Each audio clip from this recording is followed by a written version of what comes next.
ಆತ್ಮೀಯ ರೈತ ಬಾಂಧವರೇ, ನಾವಿವತ್ತು ವಿಜಯಪುರ ಜಿಲ್ಲೆಯ ಬಸವನ ಬಾಗೇವಾಡಿ ತಾಲೂಕಿನ ನಂದ್ಯಾಳ ಗ್ರಾಮದಲ್ಲಿದ್ದೀವಿ. ನಮ್ಮ ಜೊತೆಗೆ ಮಂಜುನಾಥ್ ದೊಡ್ಡಮನಿ ಅಂತೇಳಿದ್ದಾರೆ. ಇವತ್ತು ರೈತರು ಭಾಳಷ್ಟು ಜನ, ಅದರಲ್ಲಿ ಕೂಡ ದಾಳಿಂಬೆ ಬೆಳೆಗಾರರು, ಈ ರೋಗದಿಂದ ತತ್ತರಿಸಿ ಹೋಗಿ ಯಾವುದೇ ಬೆಳೆ ಬೆಳೆಯಲಾರದೆ ಸಾಕಷ್ಟು ತೊಂದರೆಯಲ್ಲಿದ್ದಾರೆ. ಅದೇ ರೀತಿ ವಿವಿಧ ಬೆಳೆಗಳಲ್ಲಿ ಕೂಡ ಈ ಖರ್ಚು ಜಾಸ್ತಿಯಾಗಿ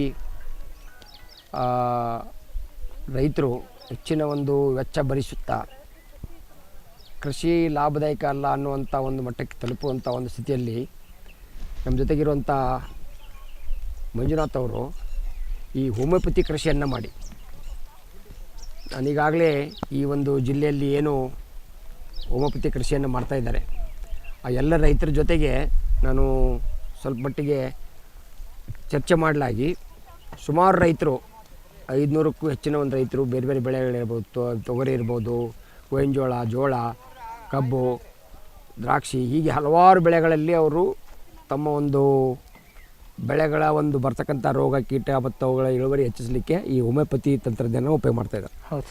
ತಾವು ಕೂಡ ಈ ಹೋಮಿಯೋಪತಿ ತಂತ್ರಜ್ಞಾನ ಉಪಯೋಗ ಮಾಡ್ತಾಯಿದ್ದಾರೆ. ಹೌದು.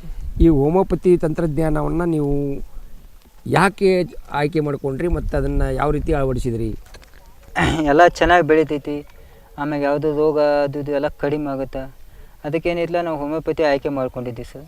ಹೋಮಿಯೋಪತಿ ಅಂದರೆ ಅವ್ರು ನಿಮ್ಗೆ ಏನೇನು ನಿಮ್ಗೆ ಯಾವ್ಯಾವ ಥರದ ಔಷಧಿಗಳನ್ನು ಅವ್ರು ಕೊಟ್ಟರು, ಏನೇನು ಮಾಡ್ಲಿಕ್ಕೆ ಹೇಳಿದರು ಸರ್? ಹೋಮಿಯೋಪತಿದಿಂದ ಸರ್, ಹೋಮಿಯೋಪತಿ ಒಳಗೆ ಔಷಧ ಸರ್, ಹಿಂಗೆ ರೂಟ್ ಡೆವಲಪ್ಮೆಂಟ್ ಔಷಧ ಕೊಡ್ತಾರೆ ಸರ್, ಕಾಯಿ ದಪ್ಪ ಆಗೋಗೋ ಔಷಧ ಕೊಡ್ತಾರೆ ಸರ್. ಆಮೇಲೆ ಏನೈತಲ್ಲ ಮ್ಯಾಗ ಥ್ರಿಪ್ಸ್ ಮೇಂಟೈನ್ ಮಾಡೋ ಸಂಬಂಧ ಏನೈತಲ್ಲ ಔಷಧ ಕೊಡ್ತಾರೆ ಸರ್. ಅಂತ ಈ ಗಿಡ ಚೆನ್ನಾಗಿ ಬೆಳೆಯೋ ಸಂಬಂಧ ಏನೈತಲ್ಲ ಔಷಧ ಕೊಡ್ತಾರೆ ಸರ್. ಅಂದರೆ ಈ ದಾಳಿಂಬ್ರಿಗೇ ಬೇರೆ ಔಷಧ ಕೊಡ್ತಾರೆ, ಬೇರೆ ಬೇರೆ ಬೆಳೆಗೆ ಬೇರೆ ಬೇರೆ ಔಷಧ ಕೊಡ್ತಾರೆ ಹೋಮಿಯೋಪತಿಯಲ್ಲಿ ಕೂಡ? ಹೌದು ಸರ್. ಡ್ರಿಪ್ ಮುಖಾಂತರ, ಹೆಂಚದ ಮುಖಾಂತರ ಡ್ರಿಪ್ ಒಳಗೆ ಬಿಡುವಂತೂ ಅಂದ ಸರ್. ಆಮ್ಯಾಗ ಕೆಲವೊಂದು ಔಷಧಿ ಏನೈತಲ್ಲ, ಈಗ ಕಾಂಡ ಕೊಲ್ಕ ಅಂತ ಬರ್ತವೆ ಸರ್, ಬಡ್ಡಿಗೆಲ್ಲ ಅದಿದ್ದು ಹುಳ ಹತ್ತವಲ್ಲ ಸರ್, ಲದ್ದಿ ಹುಳ ಹತ್ತವಲ್ಲ ಸರ್. ಆ ಹುಳ ಸಂಬಂಧ ಏನೈತಲ್ಲ ಕೈಲೇ ಡ್ರೆಂಚಿಂಗ್ ಮಾಡಂತ ಅಂದಿದ್ದಾರೆ ಸರ್. ಅವು ಏನೈತಲ್ಲ ನಾವೆಲ್ಲ ಕೈಲೇ ಡ್ರೆಂಚಿಂಗ್ ಮಾಡಿದ್ದೀವಿ ಸರ್ ಹೋಮಿಯೋಪತಿ ಔಷಧ ಸರ್. ಮತ್ತೆ ಏನೇನು ಮಾಡ್ಲಿಕ್ಕೆ ತಮಗೆ ಸಲಹೆ ಸೂಚನೆ ಕೊಟ್ಟಿದ್ರು ಅವರು?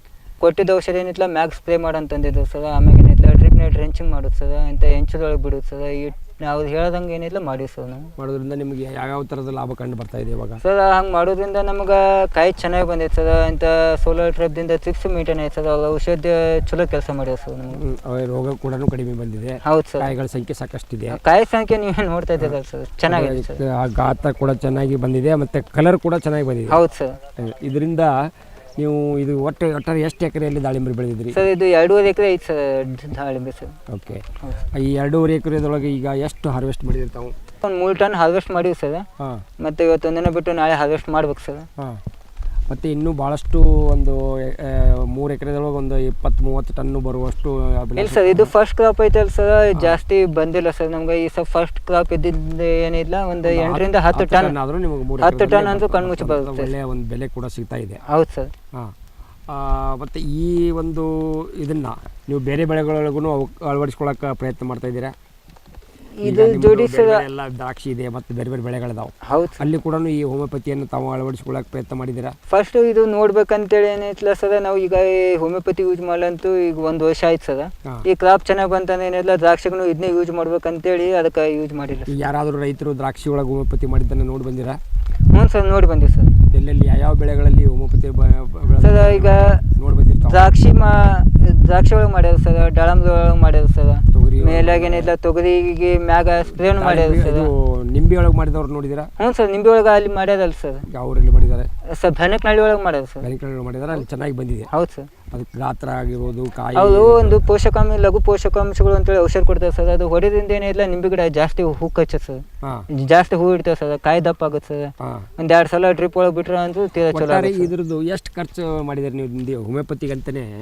ಒಂದು ಎಕರೆಗೆ ಅವ್ರು ಎಷ್ಟು ಖರ್ಚು ನಿಮಗೆ ಹೇಳ್ತಾರೆ ಅವರು? ನಿಮ್ಗೆ ಇಷ್ಟು ಹಣ ಕೊಡಬೇಕು, ಎಷ್ಟು ಹಣ ಕೊಡಬೇಕು ಅಂತ ಏನಾದರೂ ಹೇಳಿದಾರ? ಒಂದು ಎಕರೆಗೆ ಏನಿಲ್ಲ 7ರಿಂದ 8 ಸಾವಿರ ರೂಪಾಯಿ ತನಕ ಖರ್ಚಾಗುತ್ತೆ ಸರ್ ಹೋಮಿಯೋಪತಿ ಒಳಗೆ. ಎಷ್ಟು ಸಲ ನೀವು ಅದನ್ನು ಮಾಡಿದಿರಿ? 7-8 ಸಾವಿರ ರೂಪಾಯಿದಲ್ಲಿ ಎಷ್ಟು ಸಲ ಕೊಟ್ಟಿದ್ದಾರೆ ಔಷಧಿ? ನಾವು ಕ್ಲೈಮೇಟ್ ನೋಡಿ ಸರ್, ಮತ್ತು ಸಿಚುವೇಶನ್ ತಕ್ಕಂಥ ಕಾಯಿ ದಪ್ಪ ಆಗಕ್ಕೆ ಸರ್, ಮತ್ತು ರೂಟ್ ವರ್ಕ್ ಮಾಡೋಕೆ, ಇಂಥ ಟ್ರಿಪ್ಸ್ ಮೇಂಟೈನ್ ಮಾಡೋಕೆ ಸರ್, ಸ್ವಲ್ಪ ರೋಗ ಸ್ವಲ್ಪ ಕಡಿಮೆ ಮಾಡುವ ಸಂಬಂಧ ಸರ್.